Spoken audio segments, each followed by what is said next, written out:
Well, good evening, everyone. I'm Bart Loser, and as many of you may know, this year I am our continuing education program coordinator.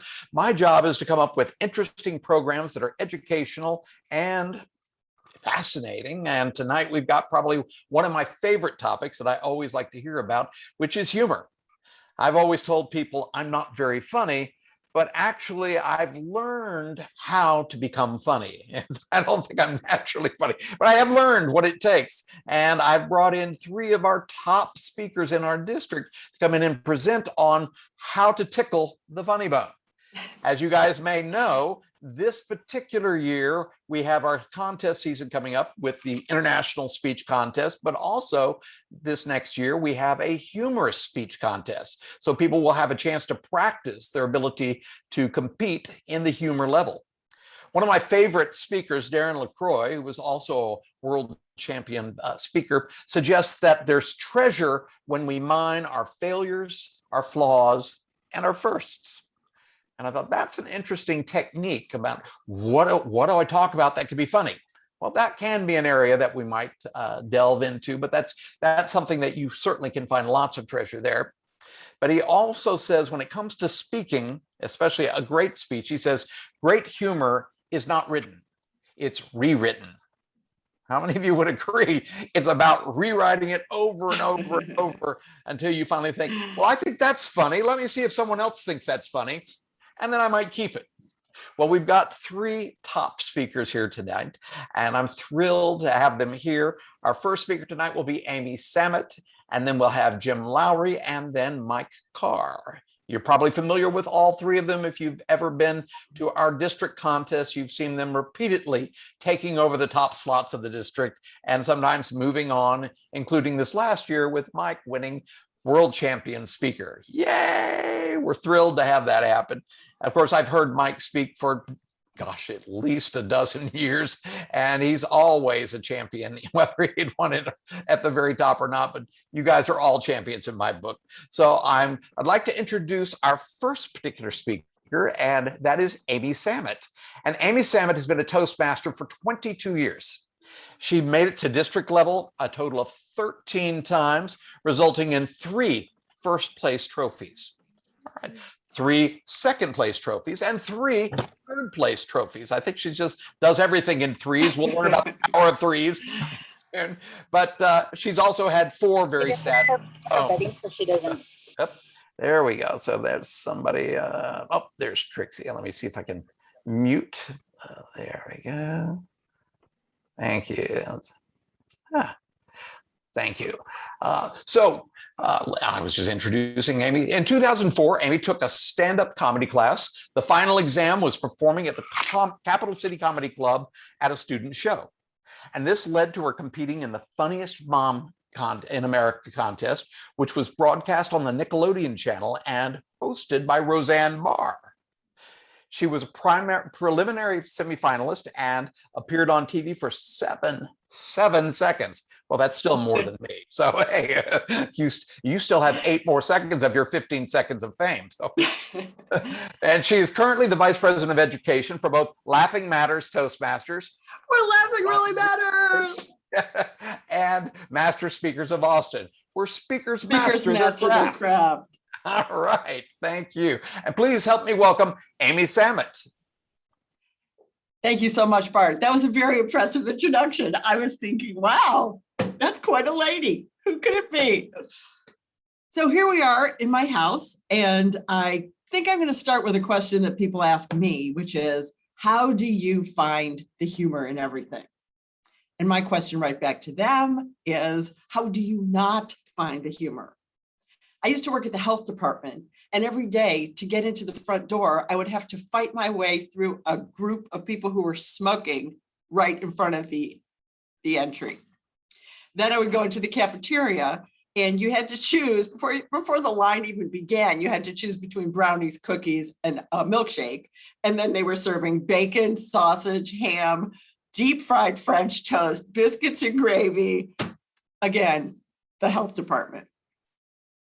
I had a boss who said, I said, could I talk to you for a minute? And he said to me, as long as it's with the understanding that I won't be listening. And I said, works for me because I'm going to be lying. Things truly happened every day, even in possibly the most insipid job that anyone could have. I work for the state, checking government budget forms for errors. So once I had to call one of our grantees to tell them some important information. And when I got the woman on the phone, I said, I've been told by my supervisor that I must speak to a living, breathing human being. Can't leave a message. Has to be living, breathing human being. And she said, you're gonna have to keep looking. So even at the most boring job in the world, there is humor. That's really the first thing that I want to share with you. If you wake up every day looking for humor in everything that happens in your life, you will find it.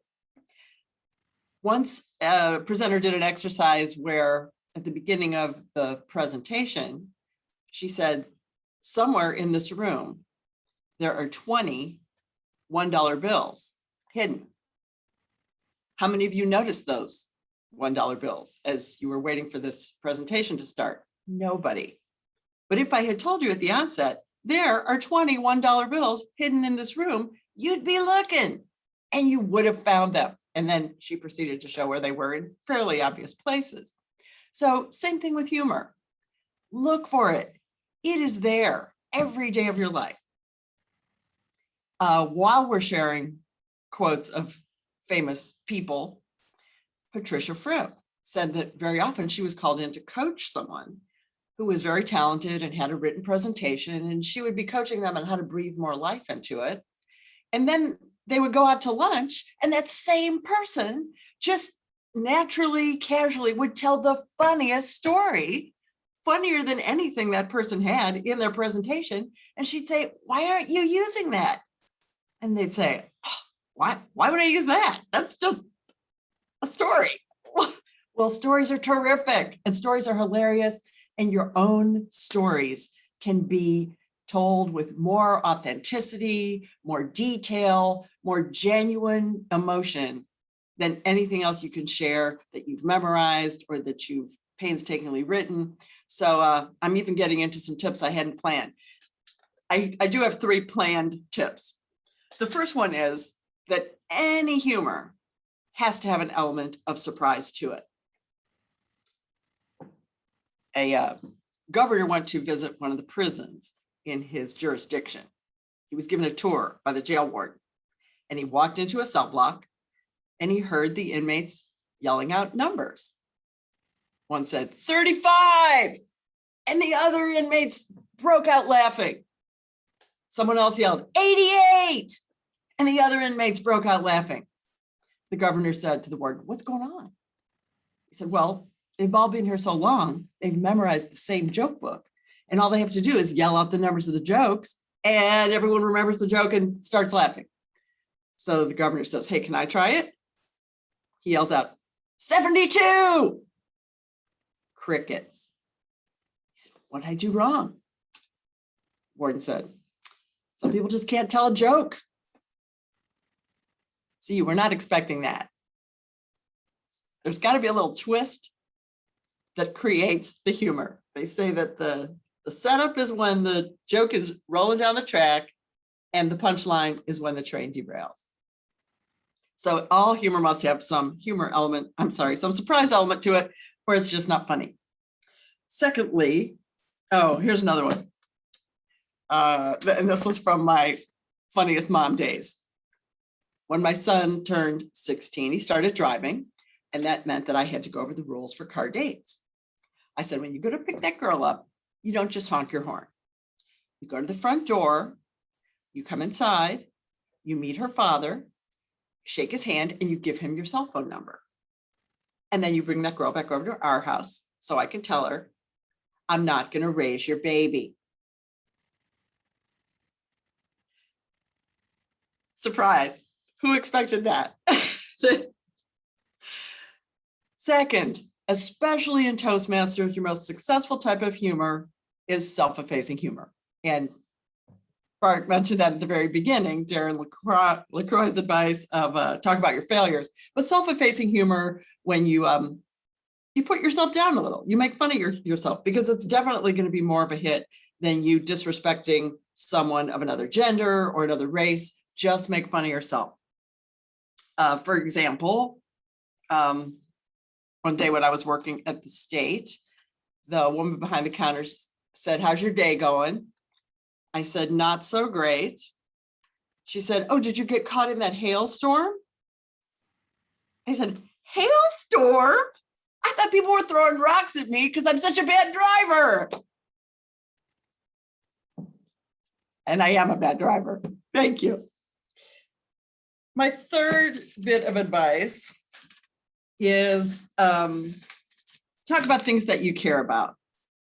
I touched on this before. The best comedy is going to be when you talk about your dog, your family, your job, your crazy relatives, because that's something you can bring all of your true emotion to.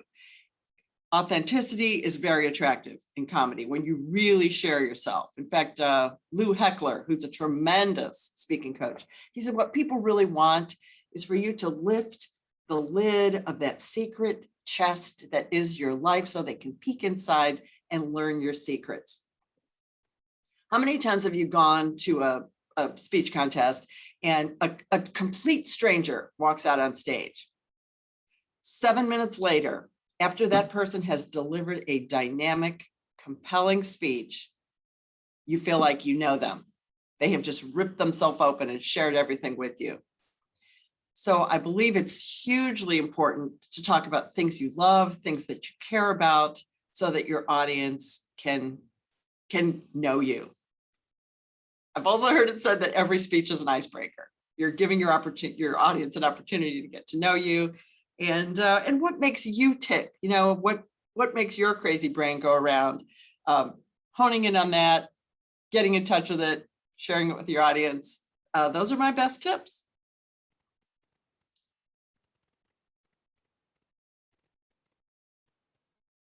I'll be happy to take questions if you have them. I did have a question down here in the chat room. Thank you for that great presentation. Here's one question, and it could be open to any of our panelists, but they say that all humor comes from tragedy. Or you might say tragedy plus time equals funny. What exactly do they mean by that? What does it mean to you? Tragedy plus time equals comedy. I love that question. I think if you have a really well-trained brain, you can shorten that up. Sometimes it takes years and years to laugh at something that was painful. It's going to be funny later. But if you're really good at it, even while tragedy is happening to you, you could say to yourself, this is going to make a funny story. Like the most hideously embarrassing things. The first day I was at a job, and it was one of my first jobs ever. I was in my early 20s, and I was so focused on making a good impression on everybody. And the first person, or rather, one of the first introductions that was made was the shop cat. It was a flower shop, and there was a cat at the flower shop, and the cat's name was Matilda. And then I met all the other people that worked there. The last person I met was the bookkeeper, who had already been told hated Yankees. And I was a Yankee, still am, I guess, technically. So, and her name was Mildred. So I was so focused on making a good impression on Mildred that after meeting her, I said, "It was nice to meet you, Matilda." And I mean, I knew I had blown it, and I felt absolutely horrible, but see, now it's a funny story. I got that. Wonderful. Does anybody else want to comment on that? I have a comment. Yes, Jim. Art. So we talk about tragedy and how years later, tragedy plus time equals humor. 25 years ago, my wife was involved in a really tragic car accident, and it involved a closed head injury. Well, here we are 25 years later, and I got to tell you, I'm the luckiest man alive, because my wife can't remember anything I did wrong yesterday or any other day. She has no short-term memory. Oh, wow. And that you can find humor out of that kind of tragedy. It's great to be able to use that, because I think life itself is difficult, and one aspect that helps us through life is being able to laugh at situations. I think one of my favorite of all time scenes in TV was in the Mary Tyler Moore Show, when they were all at a funeral of a clown and Mary couldn't stop laughing, which had everyone else start laughing. And at the time, I guess this was in the early 70s, the idea of laughing at a funeral was almost unheard of. Of course, I had been through the whole AIDS situation and started going to funerals all the time, and we learned to laugh at funerals all the time. It was all about celebrating their life and laughing, and that was such a wonderful way to deal with the grief. So thank you for sharing that. I did have a question for the three of you as well, and then we'll move on. But about the difference between lowbrow comedy versus highbrow comedy. Lowbrow comedy, an example might be Mel Brooks, kicking someone in the crotch type of comedy, versus a highbrow comedy, which Woody Allen's comedies would be very highbrow, very intellectual, funny, but you have to think about it. Which type of humor do you guys like to go for best? Whichever gets the laugh. There you go. I say, know your audience. Judge what comedy that they're going to find humorous. Great. Amy, were you going to say something? I like it all, man. I mean, I go from the driest, smartest, wittiest comedians like Todd Barry. No. What am I saying? That's not right. Maybe it is. Okay, I have a horrible memory. So, but and then Brian Regan, who's kind of goofy, and then Gary Gulman, very smart. I love and appreciate all of it, the full spectrum of highbrow, lowbrow, goofy, esoteric, deadpan, physical. I love it all. And you can even take the highbrow and bring it down to the everyday. That's one thing that George Carlin was a master at. His comedy was very highbrow. He was talking about politics and life and very deep things, and yet he knew how to make everyone laugh about it. It was just so relatable. So he was a genius at that. But thank you for sharing that. And I'd like to go ahead and move on to our next speaker, Mr. Jim Lowery. And Jim is a distinguished Toastmaster who's been a member of Universal City Toastmasters for 11 years. When he's not toasting, he enjoys the great outdoors, as you can see with his camper in the background there. He enjoys hiking, scuba diving, and kayaking, sometimes all at the same time. So please do welcome Jim Lowery. Thank you so much, Bart, for inviting me to come and talk a little bit about humor. People tell me that you're a funny guy, but my father always said, 20,000 comedians out of a job and you're trying to take one of them's place. I like to tell stories that have a humorous punch. A speech enhanced with humor is not a series of one-liners that you might hear from a stand-up comedian. Although your speech may contain a joke or two, it's not a series of jokes. One aspect of adding humor to a speech is the art of embellishment. We've all seen the movies that advertise, this movie is based on a true story. After the movie, you may have even done a Google search to see how much of it was fact and how much of it was fiction. Let's face it, our lives are not always that entertaining. I'm going to tell you a story in 3 chapters. It's the same story, one enhanced with humor and one without.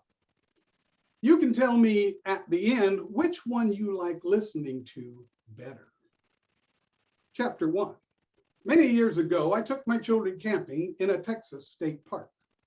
We pitched our tents. The children got the large tent, which could sleep about 4 people, while I got the one-man pup tent. As the sun was setting, I cooked dinner on the campfire, and afterwards we each climbed into our tents for a good night's sleep. That's the story. Short and to the point. It tells exactly what happened. Now let's take chapter 1 and add a little embellishment. When my children were younger, I took them camping every summer. It was our annual dad and kids camp out. My wife's idea, actually. I would take them camping and she would take it easy.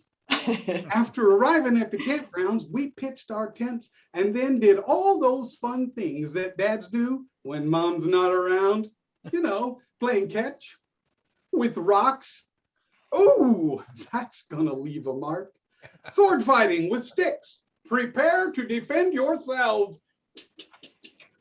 Oh, hiking up and down steep trails till we got so lost. What do you expect from me? After all, men aren't allowed to ask for directions. After a full day of adventure, nightfall fell. We gathered round the campfire, roasted hot dogs, marshmallows, and pretty much anything else that would burn. As the fire died down, we turned in for the evening. The kids took the big family tent, while I took the tiny 2-man pup tent. Sure, I know it says that on the box, but you try to get 2 men in that tent. It had a broken zipper on the front flap, making it sort of a camper's doggy door, I guess.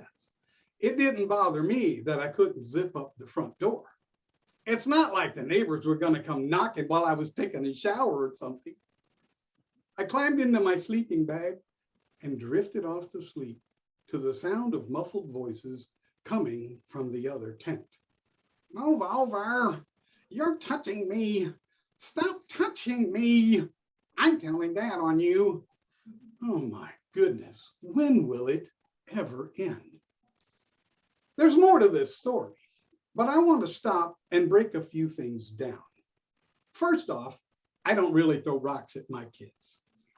As for the muffled voices arguing with each other, that was an embellishment based on years of living with my 3 children and knowing that that's exactly what they would do if you stuck them together in a tent at night. More on the story. Chapter 2. As we left our campers, they were just settling in for the night. I was sound asleep, and about midnight, a raccoon came into the tent through the doggy door. I knew I should have fixed that zipper. Naturally, a raccoon in my tent woke me up. Yep, that's what happened. A raccoon came in my tent. Not very entertaining.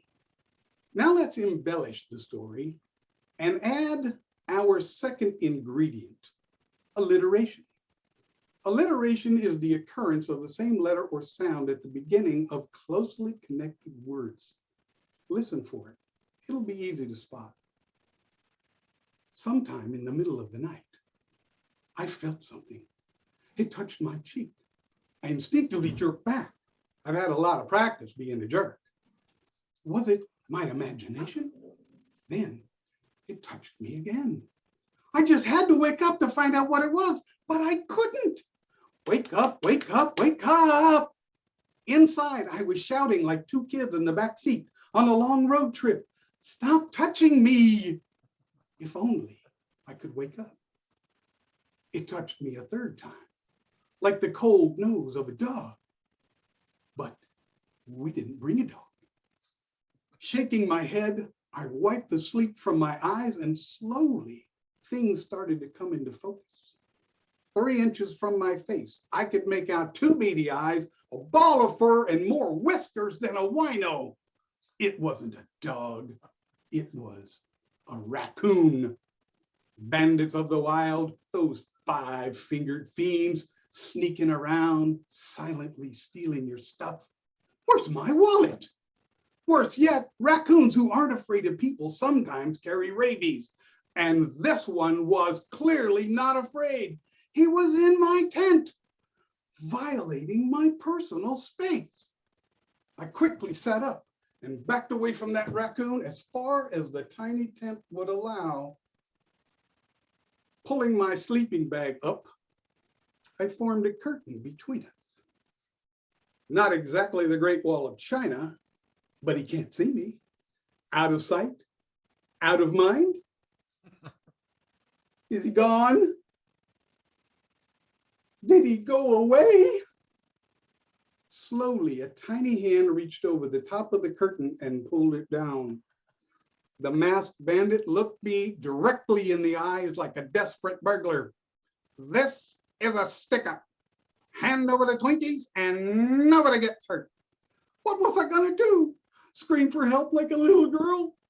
It's only a raccoon. A very large raccoon, but a raccoon nonetheless. Did you notice the embellishment? Just a little? How about the alliteration? Those five-fingered fiends silently stealing your stuff.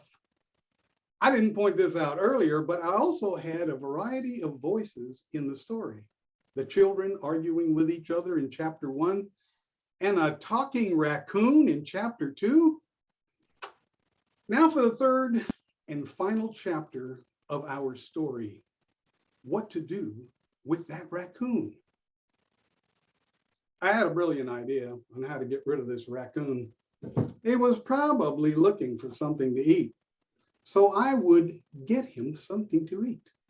I left the tent, went over to the van and dug through our food stores and found something that might satisfy a raccoon.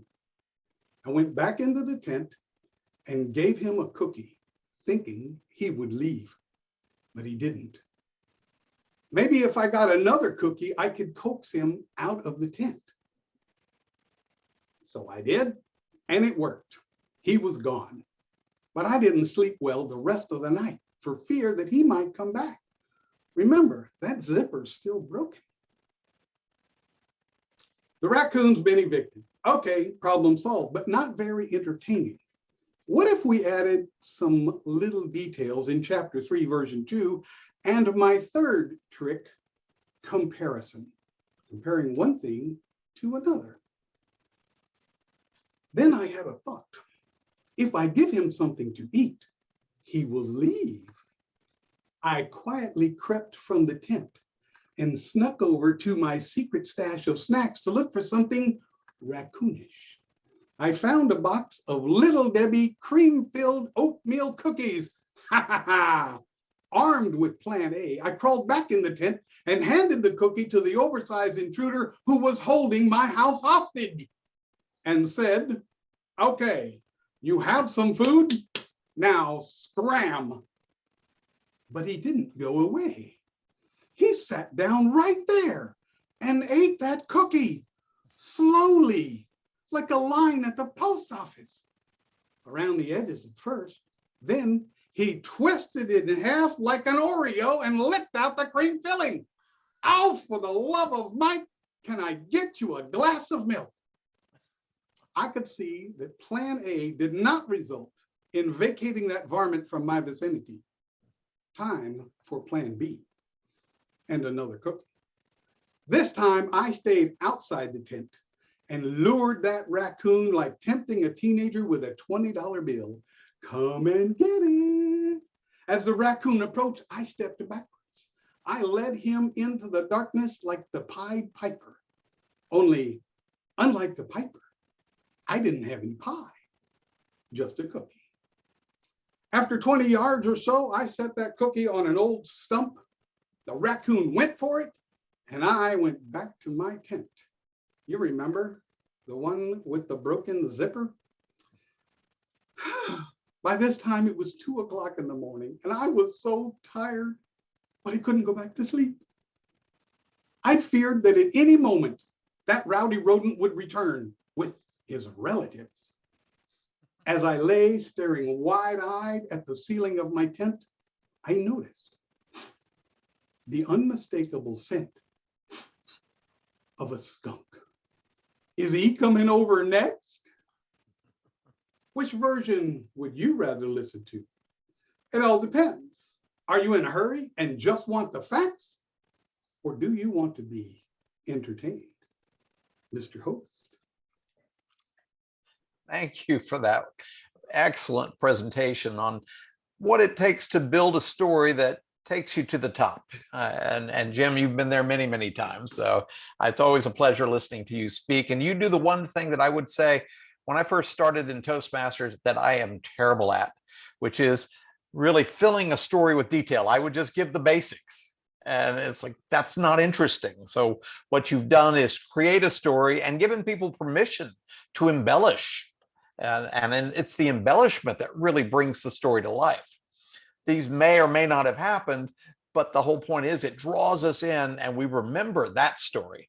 Mhm. Yeah, the other was not memorable, and I loved your use of alliteration. So not only are you thinking what's funny, but you're also thinking of a way to present it that is lyrical, and that's wonderful. How coming up with the varmint, the various different types of alliterations you did, and that was so enlightening. And that I've found has been the greatest lesson for me in Toastmasters, is learning how to take a story that I've written and then build upon that to make it into something that's good and that's entertaining.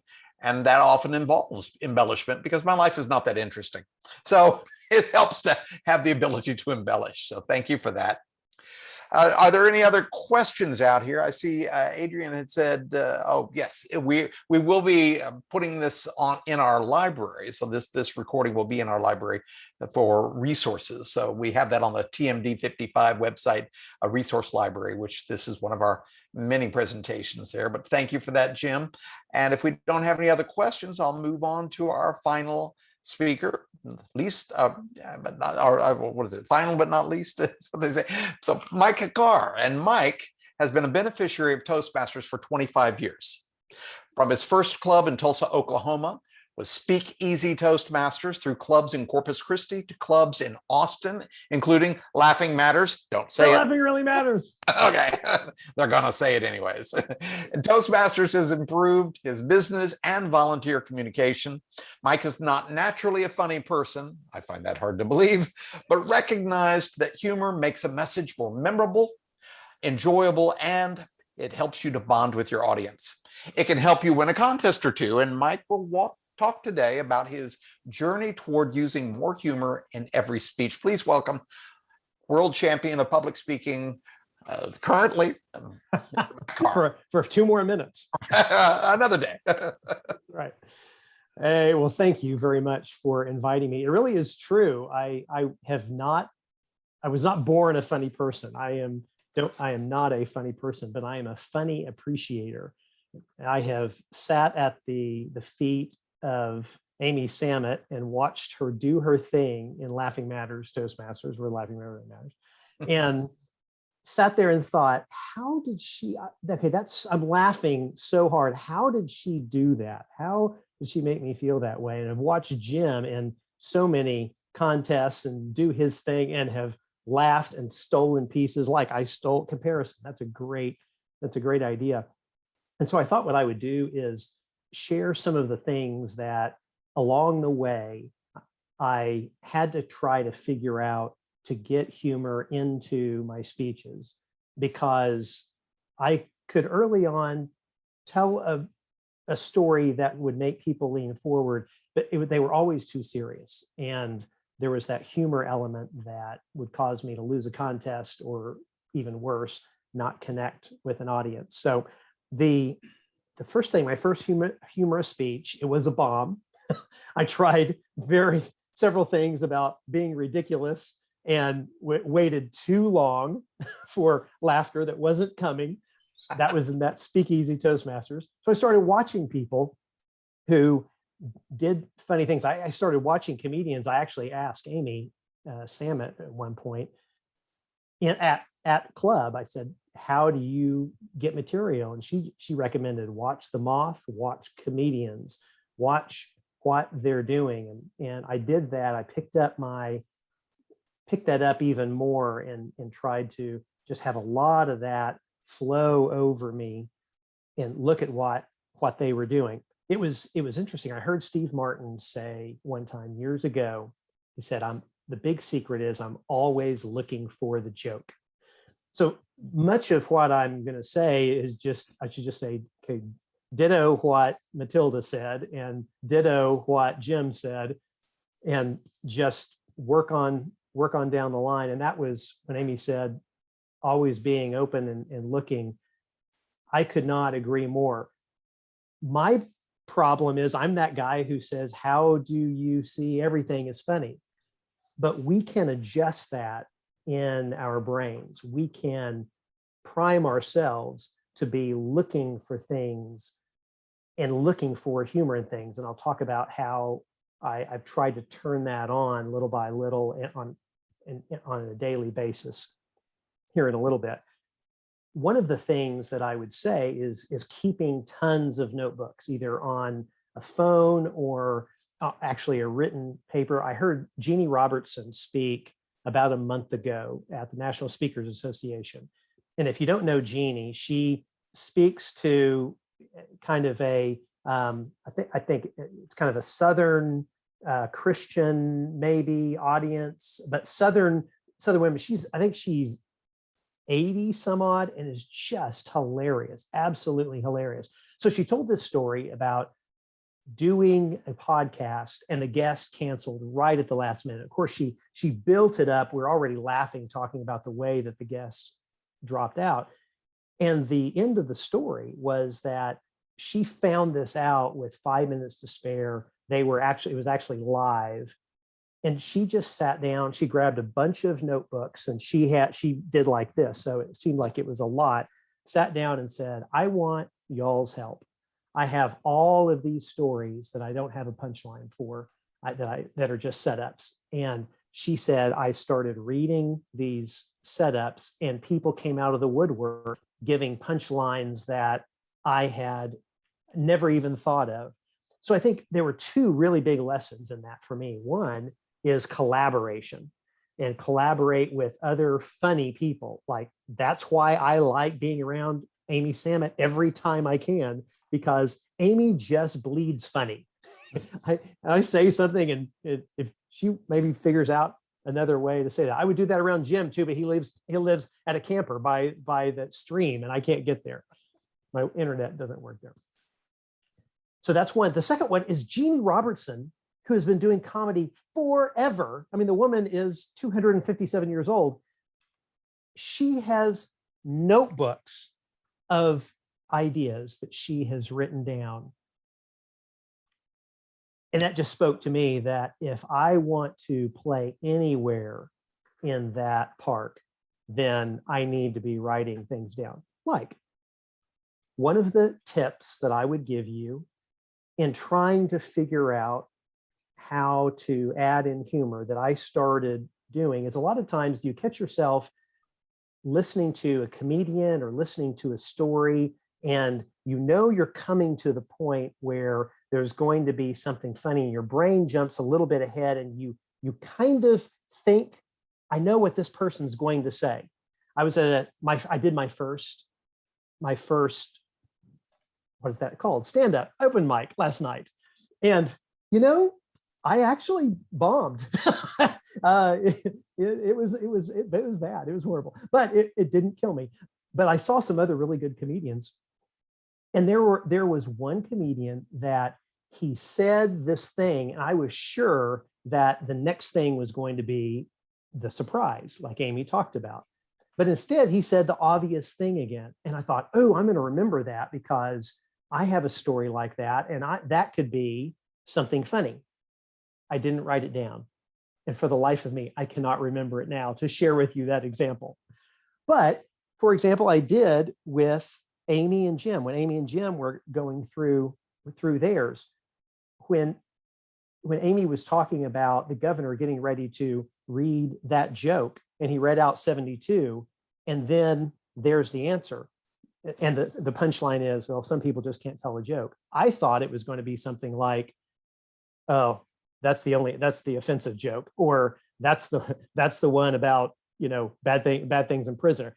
But I don't have to come up with the punchline there. If I just write it down, then I can think later of a story like that and insert my own punchline. And I've got my own joke that drafts off of one that I've just heard. And like Jim, when Jim was walking out with the the little, I forgot, it was a cream pie or little cookie. He was walking backward. The vision that came in my head, I thought he was going to go into the forest, and then there was another raccoon that sat behind him, and Jim trips, falls backward, and then both of these raccoons, he's in his little white undershirt, he's in his little white underwear, his white legs are kicking up and down. He's going, no, they're attacking me, while those raccoons are just going, trying to get that cream pie just so they can run off.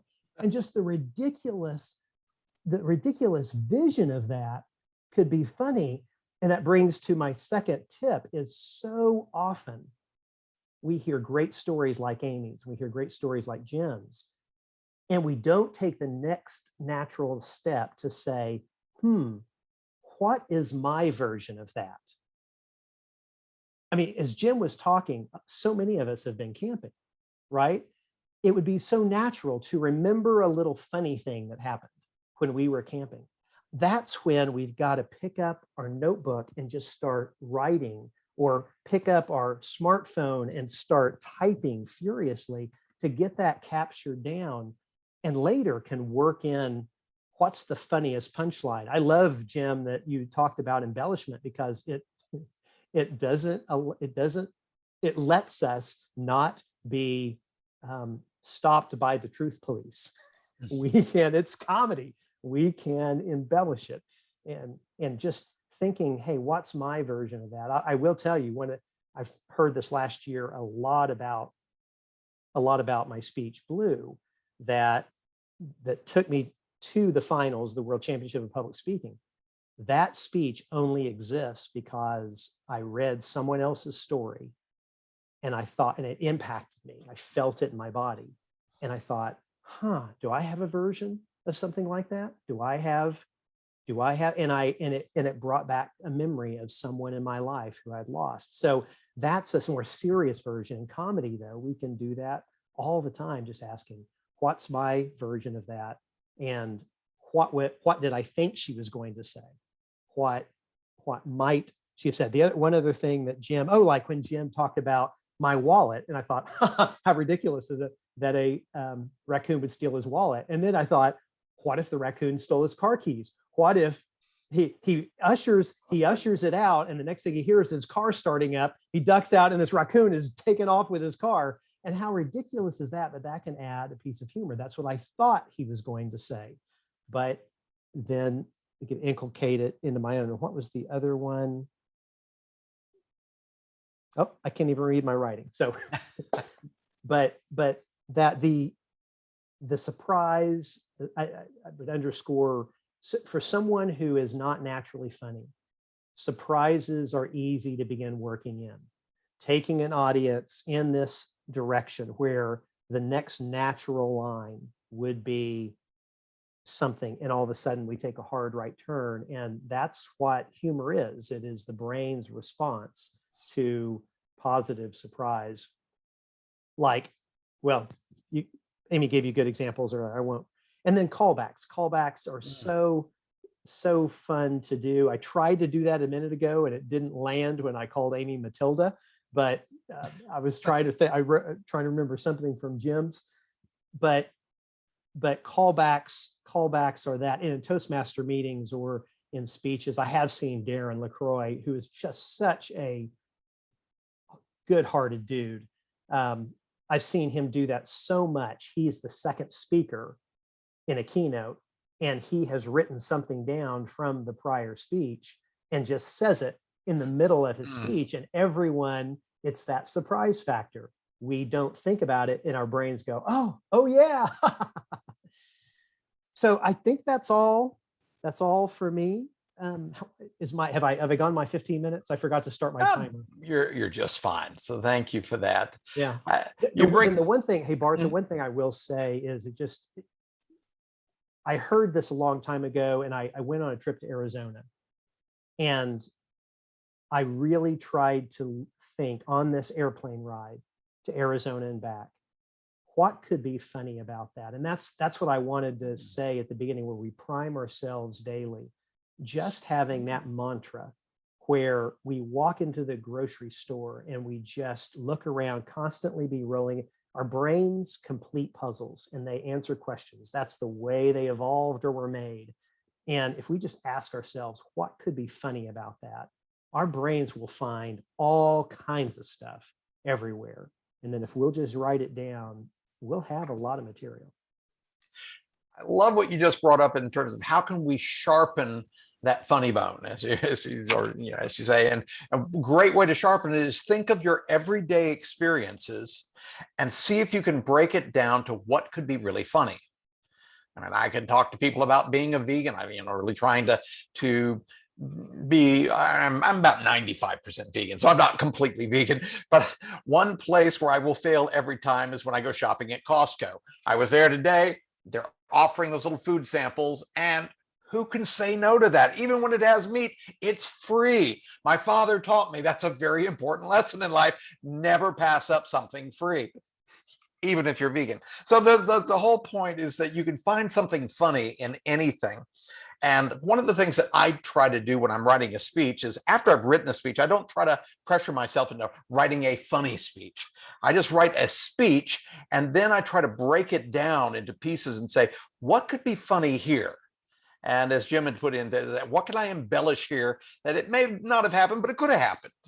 Or just something goes into the ridiculous, like as you say, Mike, the raccoon taking your car keys and driving off as you're saying, wait a minute, my driver's license is in there, or whatever. You can do all sorts of crazy stuff and have fun with it. And I was just practicing the callback actually, but the whole point is that being funny is many, many things. You guys presented some great ideas for approaches. There was a question I had thought of a little bit earlier, and I wanted to find out from you guys, because so much of humor is not necessarily the words you're saying, it's the delivery that's the key. That sometimes it's the delivery that's the funny part, such as when you say, where laughing always matters, and I always go, really? Does it? It's like, but it's about how you do it. That, I mean, it could be insulting or it could be funny. And it's like, you want to be able to do it where you can entertain. And so I wanted to find out, what do you guys do to come up with the physicality, the little things you can do that takes that story to a whole new humorous level? Who would like to share? Jim. One of the things that I do is introduce new voices. That seems to be really entertaining to the audience. And when the character has changed. It's now the little kids in the tent, or it's a raccoon saying, this is a stick up, hand over the Twinkies and nobody gets hurt. It's a great way to do that. But I also noticed when Jim, and I don't remember now, when Jim was delivering part of the funny part of a story, his voice, his register went up and he kind of took on, it wasn't exactly that voice, Jim, that you just did for the raccoon, but you were delivering the punchline almost kind of like this. And the voice had a humorous tenor to it also. So I don't do that. And I love it when I see people do. So just an observation, I've seen that. And Amy, you do that a lot. You use a lot of physical humor in your work. Where does that come from for you? Would you say it's more of a natural thing, or do you really analyze where that is? And when you're muted, by the way, that's why I'm filling this with talking until she unmutes. So Thank you. Well, I don't plan any of it, but if I'm talking about somebody and I'm imitating them, like I'm doing their voice or I'm doing their actions. And very often it's my dog. Like I narrate the dog all the time, and I imitate the dogs. Like when the dog's tail is wagging, I just channel the dog when I'm talking about the dog. So it's just a matter of observing what you're seeing and doing it. I don't think I've ever planned a gesture. But here's a way to get in touch with your gestures. Imagine that you're telling your story to a person you're super, super comfortable talking with, where the person where all your animation, all your hand gestures are going to come out, and you're going to use your body when you tell the story, and just replicate that when you're talking to a whole group. I hope that helps. we all have different skills and talents as well. And telling a story, if you can find a way to take your voice and work with that, like the vocal variety and such. And Jim, I'll get you in just a second. Well, like I tell this story of getting to meet one of my best friend's mothers, and her mother is as Jewish as she comes. And so I finally meet her, this woman who's bigger than life. And so I meet her at this party, and she says, "So Bart, Letitia tells me that you're Jewish." And I said, and so I want to explain it because I'm not Jewish, but half of my family's Jewish. I wasn't raised Jewish, so I can't claim the culture. So I'm trying to explain it to her. Well, my father's Jewish and his whole side of the family. My mother is Catholic, and she just stopped me right there and said, "Oh, you're not Jewish." And she walked off. I'm like, what? Well, that is how a Jewish mother would react. Like, I'm done with you. Well, she probably had some lovely woman she was going to set me up with, and then she realized, oh, I'm not. That's all off. You're not Jewish. I forget it. Right. I need to find a Jewish boy. Yeah. Right. Very funny. Very funny. So And true. Yes. Jim, how about for you?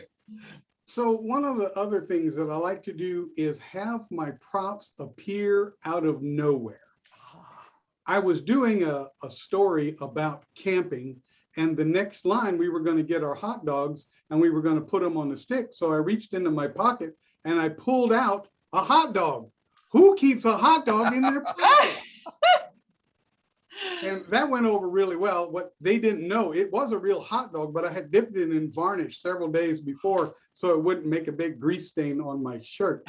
So I like to pull props out of nowhere. I did this one speech that had a pie in the speech, and this was a District 55 contest, and I needed a pie that was lightweight. So I made one out of stuff I found at Michael's, and it was almost like a Frisbee, but it looked delicious. And that one was sitting kind of on the table. Nobody knew it was there, and I just reached over, took it, and brought it out. And all of a sudden, everybody wanted to know, where can I get a slice of that pie? And you bring up a great point about using props, because that can, especially in surprising people, because it's all about the surprise, taking people in different directions. Did he actually just pull out a piece of pie out of his pocket? Those sort of shockers can be extremely funny. Micah asks a question. He says, what are some tips on enhancing an impromptu conversation with humor? How do you make that funny? Like practicing your table topics and making them funny, which is a great exercise. I will say I had a hard, well, it came, I started finding in business whenever I first started trying to work on humor, asking what could be funny about this, but writing at least 15 minutes a day, writing out and writing down those things, it was amazing sitting in casual conversation that something would come up going a certain way, and it'd be just so easy to take it another direction, and people were laughing. So that worked for me. All right. How about Jim? So if you're talking about some items and you've gotten item one, the ball game, and item two, the taxi cab, and item three, the chili emporium, find something that doesn't belong with those other two. I went to the ball game. Yeah, I took a taxi cab. Well, I ran over to the chili emporium and got some heartburn. And that kind of stuff takes the audience away from it either works or it doesn't work. One of the two. And again, you bring up the power of threes, saying things that just seem to make sense. Okay, you brought up this, that fits in that category, this fits in that category, this doesn't fit. But it throws people off, and it's a great approach to humor.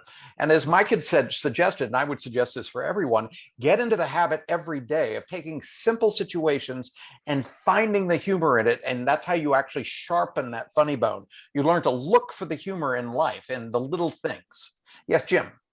So I have one more. I sometimes get around these college boys that use those long words, and they'll bring one of those long words, and then I'll go, or you could just, and say it in plain English.